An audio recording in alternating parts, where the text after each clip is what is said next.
John. We got a telegram from some lady friend of yours, a Bonnie something or other. Something you ain't telling me? Bonnie McFarland. She's a friend. Saved my life when I went after Bill and nearly got myself killed again. Oh, now you two's in the habit of sending each other letters. How very nice. It weren't nothing like that. What's it say? I don't know. I can't... Well, you know I can't read. Give it here. You read that thing out loud? I ain't hiding nothing.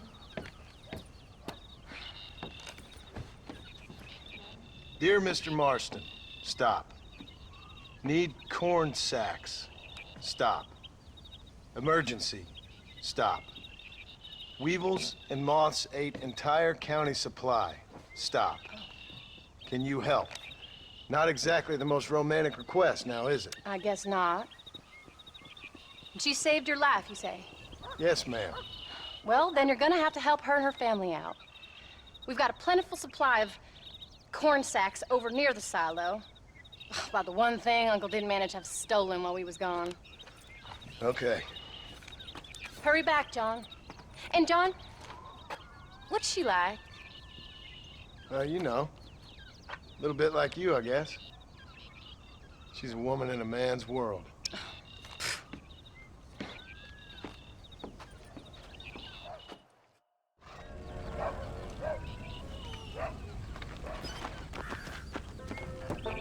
John, wait! Maybe I should meet this McFarland woman. What are you waiting for? We better hurry.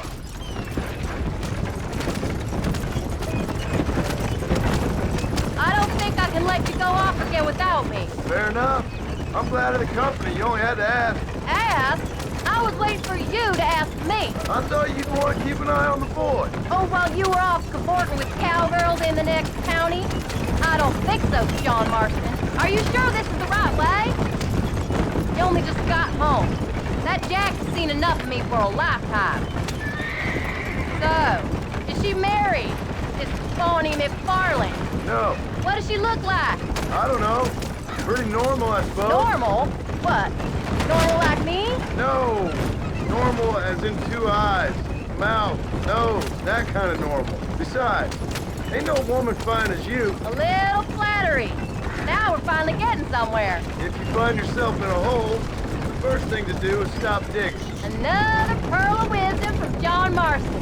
I sure do miss those. I never took you for the jealous type, Abigail. I ain't jealous so much as curious. You heard what she wrote. It's just some corn. She saved my life, and she was decent enough to me, so I owe her this much at least. How did she save your life anyway? She found me half dead on the side of the road and took me to the doctor. Most folks would have left me there. Half dead from what? Bill didn't take so kindly to me visiting unannounced. Bill never did like surprises. How was he? Same as he was when we left. Angry and dumb. Taking his revenge out on the world. People down there was really scared of him. Of Bill? You gotta be kidding me. He was only frightening if he was afraid of dumb fools. Bill weren't so bad, but when Dutch went crazy, Bill took it hard. For a while, we all thought we'd found something right. Better way to live, but it was just a lie. Oh, you saw before they did. Maybe. But they was still kind of a family. A family that left you for dead. You knew the truth, John, and they hated you for it. Where'd they take you? Who? Those government bastards. Where did they hold you and Jack? I ain't sure. They kept their eyes covered there and back. Can't have been too far from here, though. They treat you right? It ain't the first time I've had a gun to my head, John. You're forgetting your marriage proposal. Very fun. No, they learned pretty quick what would happen if they laid a finger on me. Sons of bitches. It wasn't them or being there. I didn't care about that. I've been in far worse situations. It was the waiting. I didn't know if you was coming back. Of course I was coming back. You were only supposed to be gone for a couple of days.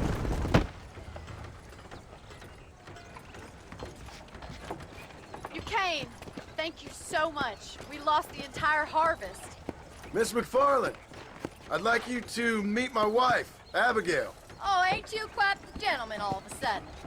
It's a pleasure to meet you, Mrs. Marston. Likewise. Thank you for saving my husband's life. And for teaching the miserable old goat some manners, among other things. I didn't teach him anything. I know better than to try to change a man. You should meet my father. Oh, people can change, Miss McFarland. John and I have to believe that more than anybody. This is a decent first harvest for you, John. You should be proud. That's good land you got there. How are you feeling, Mrs. Marston? From what your husband told me, it must have been awful for you. I've been through worse, and I knew he'd be back before too long. He can't cook a meal to save his life. Abigail, in my darkest hours, when I was most homesick, just the thought of one of your rat meat stews kept me pushing forward. Well, about as amusing as a weeping saddle sore, ain't he, Miss McFarland? If you're gonna start yammering about women's work, John, I'd say you might be in the wrong company. I'd say so, too. I never felt so outnumbered.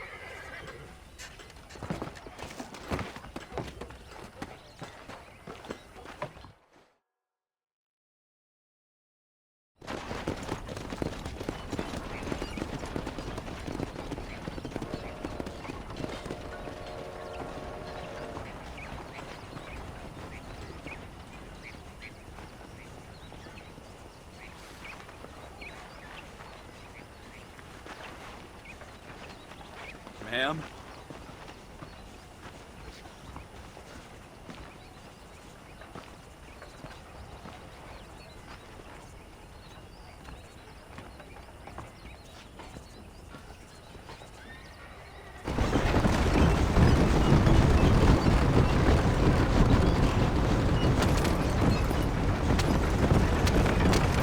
So that was the famous Bonnie. That was her, all right. She's pretty. She's normal, like I said. Well, you always wanted to be a rancher. I'd have thought she'd be just your thing. The perfect rancher's wife, if I ever saw one. I already got a rancher's wife. I'm only teasing. I like her, and I'm glad she saved your life. Most of the time, anyways. The McFarlands are good people. She did blush redder than a shepherd's sunset when she saw you, though. I have that effect on women. You clearly had one too many blows to the head. You ain't wrong about that, Mrs. Marston. That's quite a ranch they got there. That'll be us someday. As soon as we get back on our feet. I don't know, John. How many times can we start again? An outlaw and a working girl. We ain't exactly farmers. We are now. Forget that life. It's over. Do you really believe that? We have to. It's the only way we'll ever have a future. The life we led, that doesn't go away. It's never over. You think those government men are just gonna leave us alone now? The old gang's dead. I did what they asked. And that's it? A life of crime forgiven? We're back together, ain't we? Until they decide you owe them something else.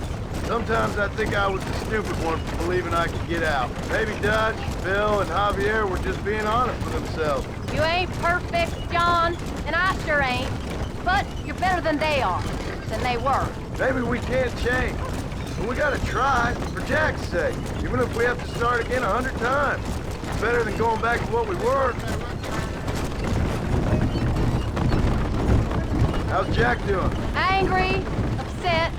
He's been through a lot. I hope he's gonna be all right. It's gonna take time. For a while, his world was safe. Normal, even. Then it got turned upside down again. He ain't saying much about it. I've tried to talk to him, but how do you explain any of this? What do you say when he asks about Uncle Bill and Uncle Dutch? They were his family when he was a little boy. He hides away in those books of his. Wouldn't you? It ain't like the real world's done him many favors. He's just been kidnapped. He grew up with the gang. That's no life for a boy. We did our best to protect him. Come on, John. He saw things no boy should see. Well, now we got a chance to make it right.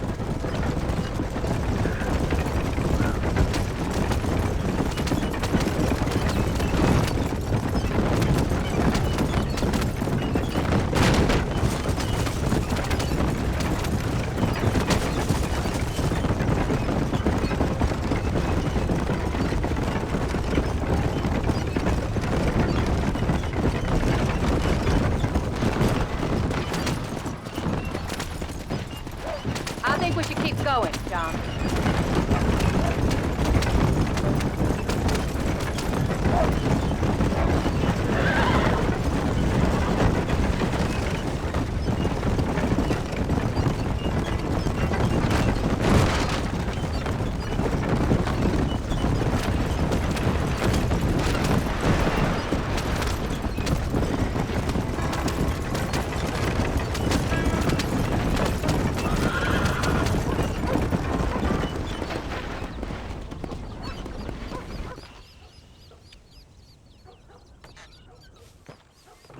good today, John.